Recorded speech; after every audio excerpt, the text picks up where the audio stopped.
মেয়েদের একটা কমন সমস্যা, সব সময় বলে যে তুমি না আমাকে আগের মতো ভালোবাসো না, তুমি না আমাকে আগের মতো ভালোবাসো না। এই ভালোবাসো না ভালোবাসো না বলতে বলতে বাংলাদেশের জনসংখ্যা এখন 40 কোটি। এই যে বাংলাদেশে এত জনসংখ্যা বাড়ছে, তার 50% বেশি জনসংখ্যা বাড়ছে খালি একটা কথার উপর বেস করে। কথাটা কি জানেন? কি সেটা ভাই? বিশ্বাস করো, কিচ্ছু হবে না।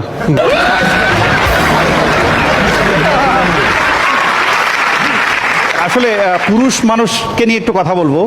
পুরুষ মানুষরা আসলে খুবই অসহায়, কারণ তারা রাগ করে বাপের বাড়ি যেতে পারে না। পুরুষ মানুষরা সব সময় ছাত্র, মা মনে করে বউ শিখাই দিছে, বউ মনে করে মা শিখাই দিছে। ছোটবেলা মা বলে বাবু তুমি কিচ্ছু বোঝো না, বড় হওয়ার পর বউ বলে তুমি কিচ্ছু বোঝো না, এখন বাচ্চা কাচ্চারা বলে বাবা তুমি কিচ্ছু বোঝো না। পুরুষ মানুষ তো এটাও বুঝে না যে তার বোঝার ঠিক বয়সটা কখন।